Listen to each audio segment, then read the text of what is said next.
We're recording, so you're ready, good to start whenever. Okay, good evening, folks from County of Sandal Hills. My name is Toso Bozic, and today we're going to talk about preparing trees for fall and winter. It's a beautiful weather out there. I've been so much on the road and just enjoying the beauty of the colors that we have. And it's still not late to do some of the things for for your trees for the fall and the winter. And I'm gonna cover tonight some of the key things that you can do and able to do before really get cold. I've been doing this for 27 years, and we as a company we offer services, all range of the services that come to the trees. And people who know me, they know the trees is my passion, and I care a lot about trees. Some of the specific services that we offer is forensic tree expert as insurance and legal services. I got from the various county across the beautiful province of Alberta on the various tree pests and diseases and any recommendation. I also do some tree appraisal and value assessment if you have trees on your property. Provide acquired services to urban and town, small town especially, and also for the shelter belts and windbreaks and riparian area and biodiversity. So it's kind of broad spectrum of services we offer. Okay, so like any on my presentation, I always start with key message. Things that you can do now before the snow is if you have a trees that were infested during the summer or late fall, infested by some of the diseases, and I'm going to mention some of them. It's the best time to remove them and don't keep them on the ground. If you keep them on the ground, they will reinfest your trees next spring. So that's number one thing you can do. If you have anything disease on the leaves, and I'm going to cover some of them, remove them and don't keep them on the trees. Water, water, water. Doesn't matter when you start watering. We have a beautiful fall, but extremely dry. No moisture whatsoever.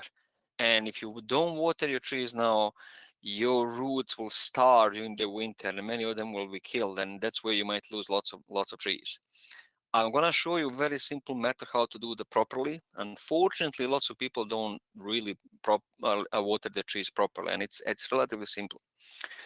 The most important message for tonight, beside the watering, is wood chips. If you have access to your wood chips either through the utility company or through the county, put wood chips, and that's the best thing you can do for your trees. I avoid any fertilizing or soil disturbances and root and trunk damages. Don't prune. Don't even think about pruning unless you have some of the dead and broken branches, and it's a matter of safety. Use the plastic guard if you planted this young trees, especially with a thin bark. If you leave them not protected during the winter time, they will be able the sun will be heat that bark, very thin young bark, and then bark then crack. And that's one of the way is to kill the trees, but also get some of the disease in the trees. Prepare for your wildlife damages. You have lots of wildlife in your county, and they love all of the trees that you pamper and fertilize and water and everything else, and they will come after them and have some plan what to do in the case on the onslaught of the wildlife. Salt. Winter is coming, and we will have a lots of sodium on the Alberta roads. We are putting 7 tons of the sodium per 1 kilometer. So it's a lots of sodium, and that's one of the probably 30% of the trees killed in Alberta is by the sodium. If you do have any livestock, cows, horses, around your newly planted trees or young trees, remove them until soil freezes, because the manure from the livestock is nothing but fertilizer, and the tree doesn't need any fertilizer now. The tree is already shut down, and if you put any fertilizer, it's going to wake the roots, and then it can be very detrimental to the tree. So when it comes to the fall and winter, two things in the fall is lack of the moisture, soil moisture. It's incredible how dry it is. If you walk in your farm or yard, you're going to see that some of the cracks in the soil, and that lack of the moisture is hugely impact the roots of the trees. You probably for disease and insects they're already done. We got some of the frost, it's over, and then because of this lack of the moisture that we have in the fall, we got a dry air as well, and it's that dry air that comes into the soil through the cracks and literally killing your roots. And that's what happened lots of times. You have a beautiful tree now in the fall and during the summertime, no any insects, no any diseases, nothing major, and then next spring, whole tree is dead. And the only reason why whole tree is dead is because of the roots got killed, and most likely from the cold, dry air. So that's why I said water, water, water, and put the wood chips to protect the roots. Also, during the winter time, you will have a sudden warm weather. So we can go from -40 to +10. That's incredible shock for the trees. And trees sometimes think that it's time to wake up. And then other set of cold comes in and create a lot of damages, and especially with winter killer and sunburn. Sodium, as I mentioned, so far, we don't have any heavy snow, nor any freezing rain. Said that, we got the freezing rain this year in January and March in Edmonton, and Edmonton streets look like a skating rink, and that killed a lot of trees this spring. So the ice and rain in the wintertime is very detrimental to the trees. Uh, some of the fall insects and diseases, most of this should be gone, but yeah, I'm surprised. Last week I got lots of not lots, probably 5 emails about spider mites and aphids and a few other insects that I did not expect. But don't forget, in some other parts of Alberta, we have a plus 24, 25. So winter is far for that parts of the province. So the spider mites, if you have them, they are little mites, and if you take a sheet of paper and put under the tree branches of the spruce or pine or fir and shake it, and you're going to see like a little dot moving so fast. That's a spider mite. So what you do now, so you put the wood chips, and you need to water trees anyway. If you do that and you have a spider mites, you water the trees from the canopy of the spruce, and all of the water is going to wash out the spider mites, and they will freeze and fell down off the trees, but also water will go into the root system that's desperately needed. So but as I said, they should be gone. I got last week three emails from city of Edmonton. Actually, they still have spider mites and aphids. Mount pine beetle, it is in your over there further up north. There is still lots of mountain pine beetle that is going on, but if I think in your region should be gone. It was for so many years affecting the trees. If you do have a mount pine, you gotta watch. And if you can put a verbenome pouches and traps, that might help the trees. But it's very tough to fight, and many pine trees have been killed in last 2 decades in Alberta. You have some of the diseases for sure. You have this one. It's called rhizosphere or stigmina. Lophodermium is on the pine. And what this disease basically does, you can see that this year growth, and then when you get the older needles, that's where you get this like a little black peppered on the needles. It's disease, and it's kind of like on the bottom, you see that kind of blackish and brownish. And that disease, you always kill the needles that are 2, 3, 4, 5 years old. And basically what it does, it's kill them, and then what you only or will remain like this in pine, new growth. And in spruce, you get the new growth. And you see this little pine, when the old needles get shed, the trees almost look like a naked. And same thing with the spruce. It's never killed the tree. And if it's ever killed, it's very rarely, but it does affect the appearance of the trees. So there is some of the fungicides. If you have some branches that were killed, you can prune them. This one is also you have in your county. It's called Cytospora canker. It can go on spruce, but also on the hardwoods. Actually, this picture was taken from Grand Cache area, where I find probably 10, 15 acres of the aspen killed by this canker. Usually you notice on the spruce when you have a whole branch, so you don't have that new growth that is spared like on the previous one. This one killed usually on the lower mid center of the tree, of the spruce tree, and kills whole branch. And on the some of the fruit trees, it's when you get a crack from the frost, they come in and they literally choke the tree. So only thing you can do is pruning, and you can prune this during the winter time, try to get rid of them and burn it. It takes several years to get trees got killed, but eventually, for the whole tree or big tree, it takes probably 10-15 years. So some of the pruning, and hopefully that will improve the better air circulation and try to reduce the negative impact of this canker.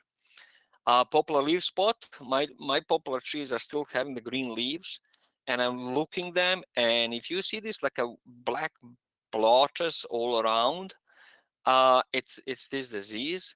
It's very deadly and can kill lots of branches and eventually whole tree if it's young tree. If you look this again, best thing you do is remove the fallen leaves.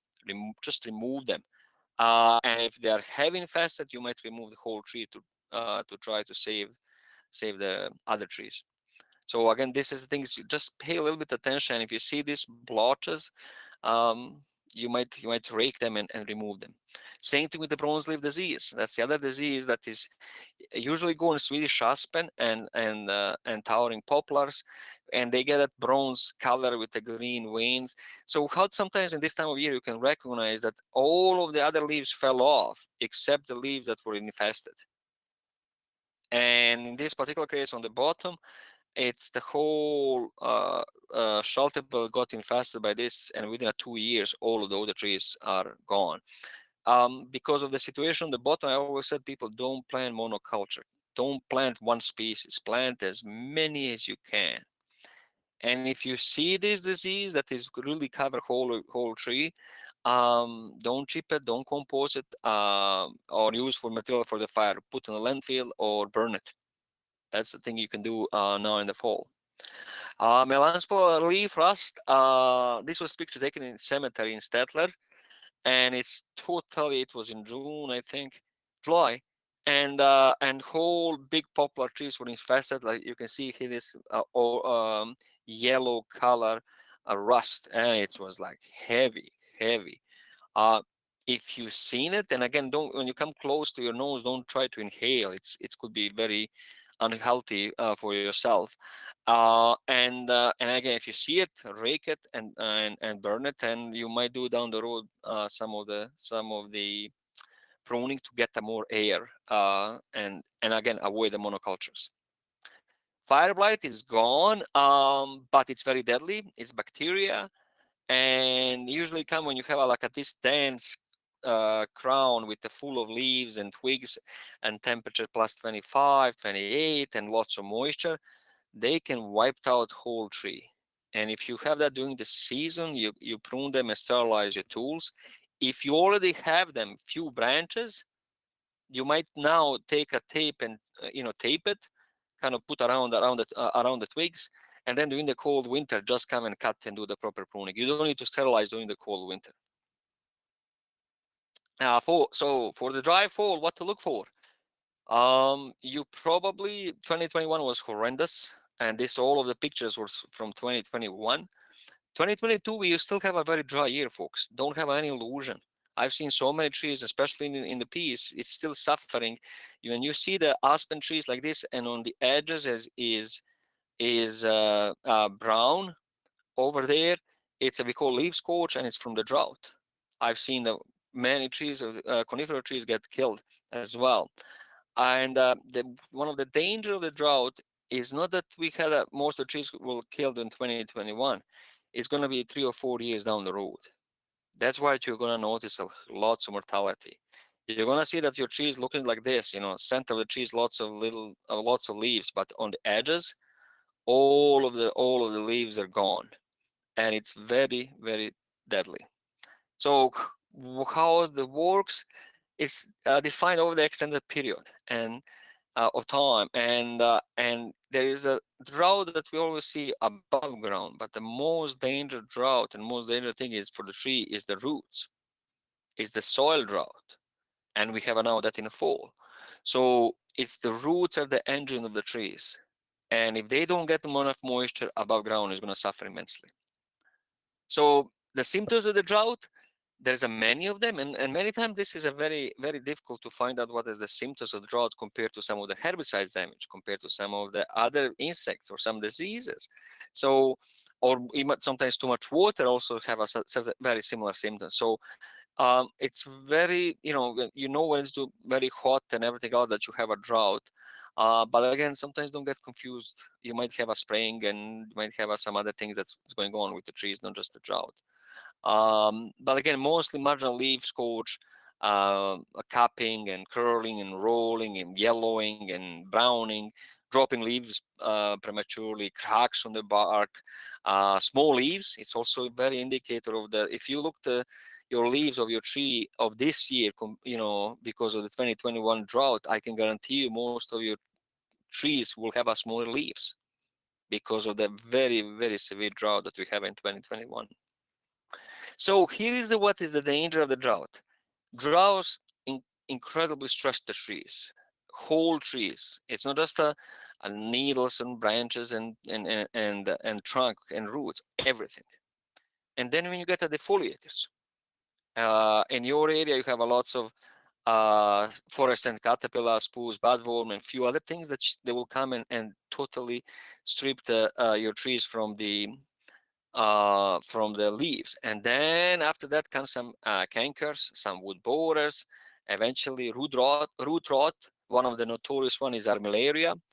That really, when you have a dry year, this particular fungi really spread a lot and killed a lot of trees. So, and that combination, all of it, is creating mortality and takes a couple of years. I will tell you example in 2020, no, 2002, 3, 4, 5, when we have a lots of drought, many trees didn't show that symptoms of too much stress and too much of the effect of the drought.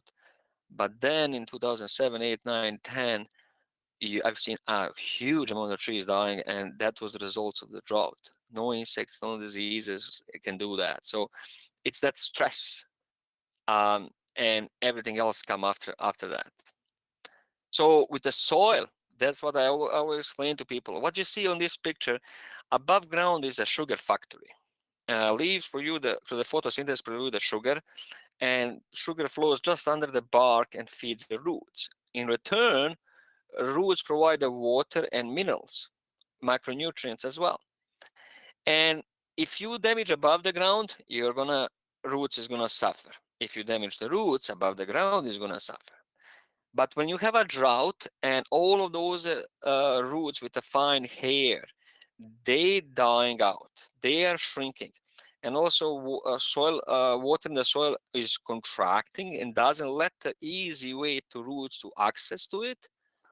That's where is the danger. That's where the whole tree can be killed. So it's the moisture in the soil that has a by far most effect on the trees than crown above. So that first top 6 inches of the soil, and roots are like a pancake, flat pancakes. They don't go deep, and the big roots are just close to the trunk and keeping the tree straight. But other than that, it's the small fine roots that are further away, and they are on that 6 inches. And to protect that, if you put the wood chips and water, you have a good chance that your tree is going to survive. And again, soil moisture in the roots. Again, if you have a crack, this was through the improper tree planting, really bad tree planting, and this little crack.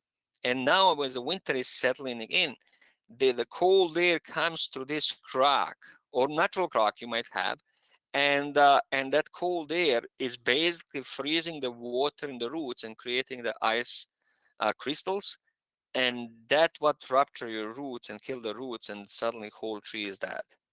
The only way to avoid that, number one, you do proper planting. If you do fall planting, make sure you don't have a cracks, make sure you put a lots of wood chips, and make sure you have a lots of water around. Sandy and dry soil has a colder temperatures, so if you guys have a lots of sandier soil, you expect around the roots that there will be soil will be colder. And again, to warm up the soil, you add the water, and water freeze around the 0 degrees or -1. But that doesn't kill the tree. It's an incredible good insulator. That frozen water around your roots is the best insulator you get. It's the cold air that kills the tree. And again, that for 6 inches of the topsoil is the most important. Compaction is the other killer, and goes very well with the drought and cold weather. This is a picture I taken in central Alberta, and it's a small path, and very few people actually walk around. And it's, you can see how this is a compact. This was a 7-inch kind of topsoil. This was like a 3. Okay, and you can see the only few big roots are coming. You can see, if you come close up, you're going to see the gazillions of small roots on the left side. And what happened in compaction is like it's when beaver, for example, made a dam, and all of the water that was flooded and killed the trees, that's the also same as a compaction. It's basically compaction take all of the air and pores in the soil, and doesn't let the roots to have air and oxygen to breathe. And that's the way compaction kills. And if you have a dry year, it's even further speed up the tree mortality. Fall watering, you have to have a few things to know what kind of soil you have. So I always say to people, best thing to determine what kind of soil you have, you dig up the hole 6 by 6 inches wide, maybe, or 8 by 8, whatever, and 8-10 inches deep, and then fill up that hole with the water. And let's say you do that at 8 o'clock in the morning. Then you come 10 o'clock in the morning to see if there any water moved or not. Then come at noon, see any movement of water going or gone, half, 1/3, whatever. Then come at 3 o'clock to see what's happened to water.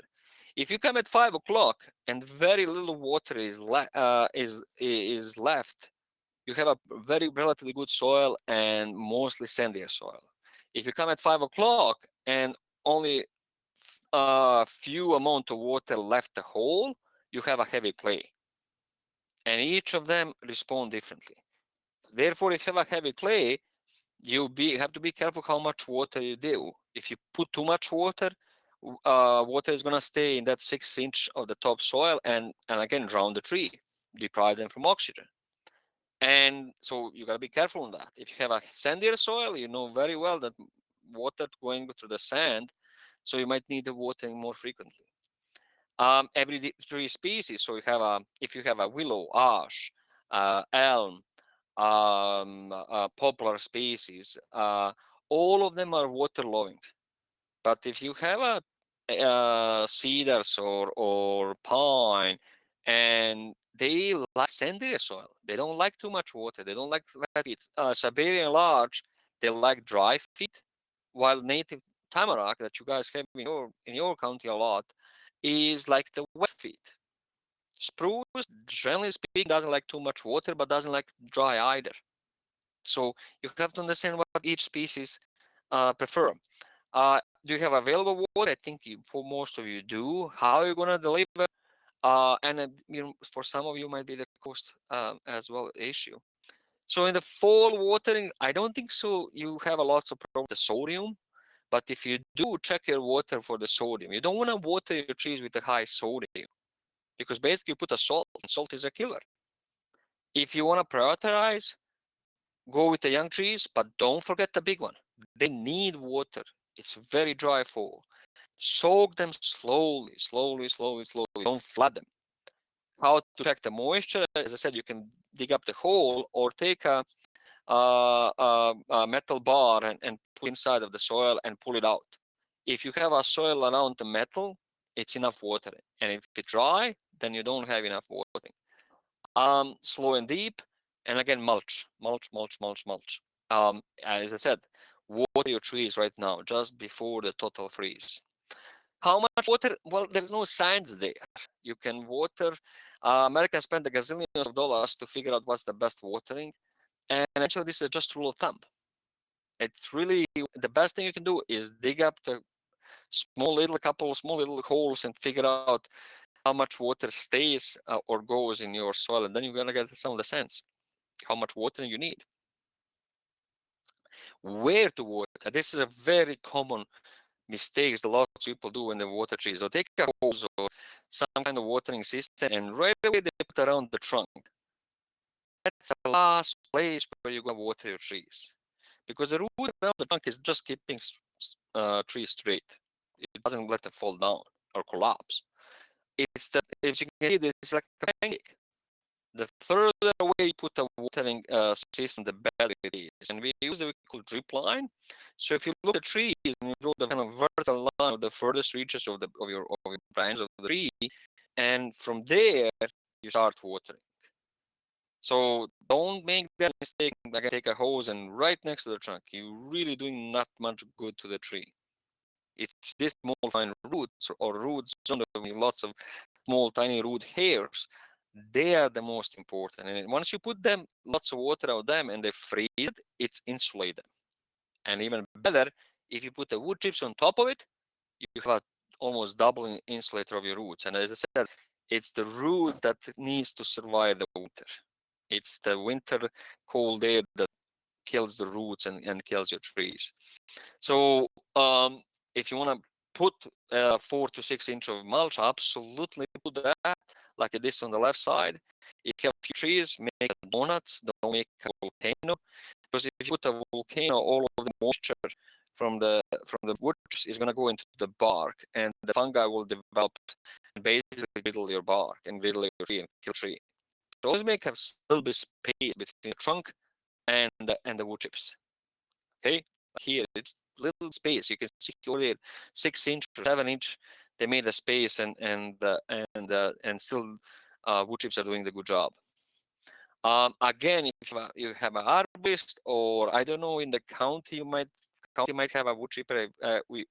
If people bring the trees to the county landfill and try to use the wood chips from the landfill of the clear wood, not contaminated wood, of course, and put it again. I prefer 4 inches, 5 inches. The more, the better it is.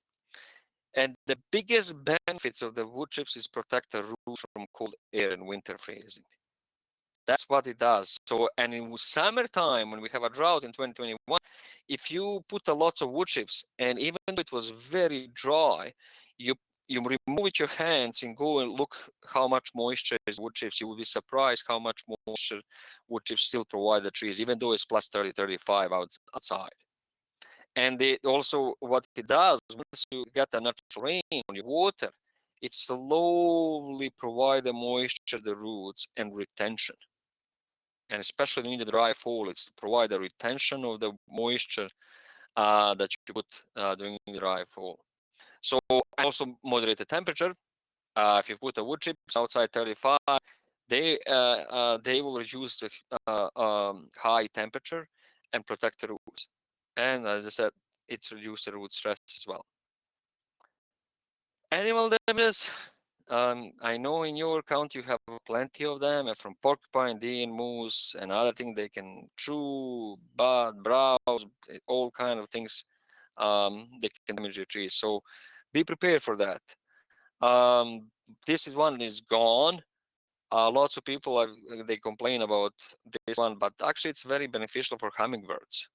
If you have a hummingbird, if you want to have a hummingbird, how about this one? It can kill the tree, but in my life, maybe I've seen few trees that killed this little bird. This one is way more deadly. I know you guys have an elk. I know you have a moose. I know you have a deer population high, and they will, eat everything that you plant over there. So it's a hunting season is on.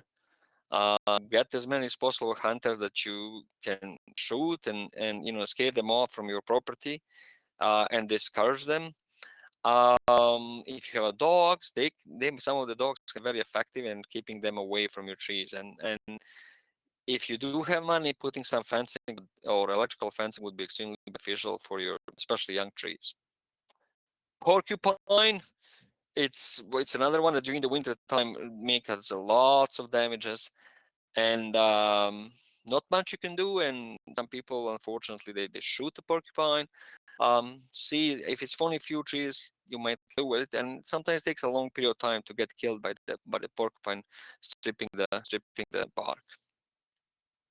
Wolves, it's a little like a mouse, And that's where my friend did a mistake, and he put the wood chips next to the tree. So what this little thing is, build a little house here, and during the winter time, owl, they like to eat them, but owl cannot come into this bush, into this shrub, and this one is protected. And so what they do, they live here and they climb in the snow and eating the bark from the shrubs. And all this is where the snow was, and they go all the way up and they strip the bark and they kill the cambium layers and basically kill the shrub.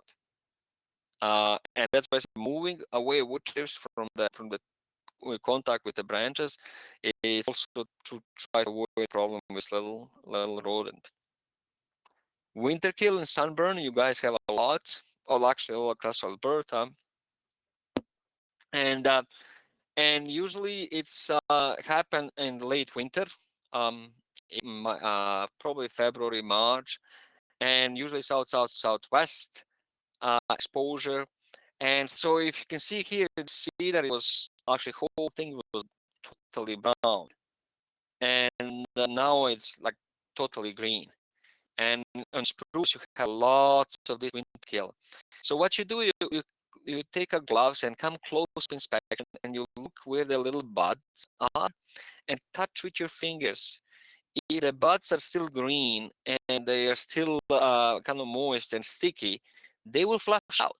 And you can see here, you can see this little big green, they flush out, the new growth comes in, and new needles is gonna, and it will keep the tree alive. If your tree is totally, or branches totally brown by the end of June or July, then it's dead.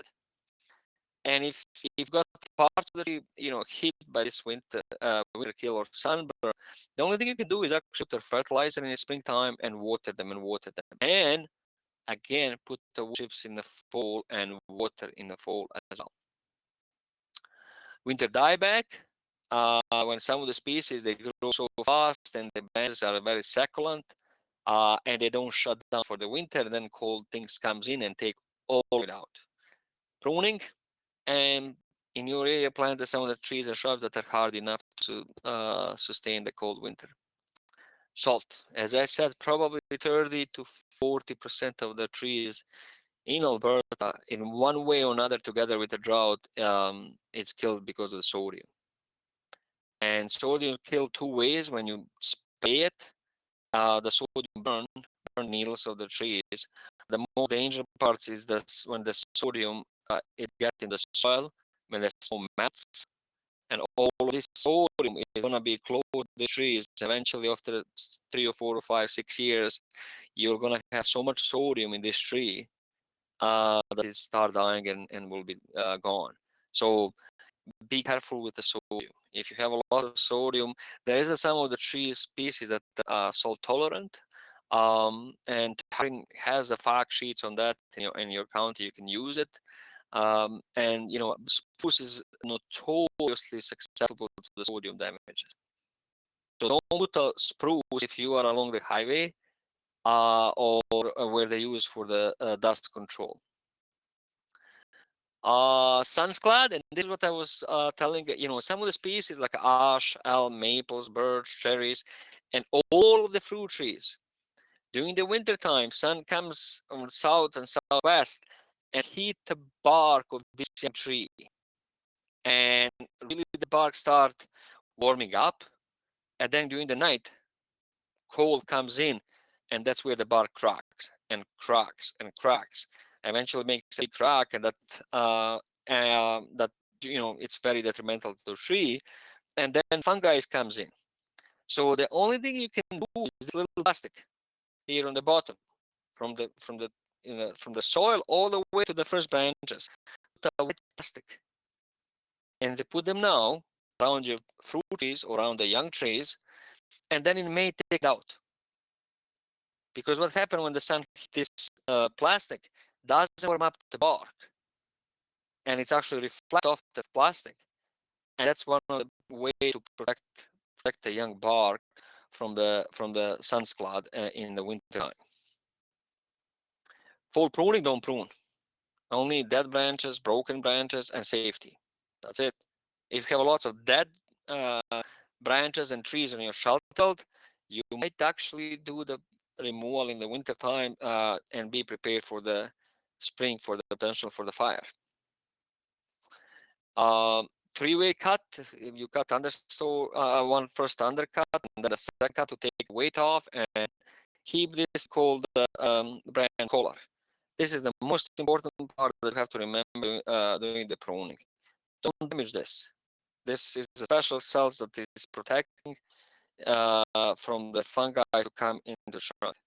The poultry, this is a poplar and this is a pine. Um, Again, let's make final cut. Don't leave this because stubs from the blue line to the green line. Lots of people leave this like a little stub. Don't leave that because the rot is going to come in and come inside. Make the third final cut.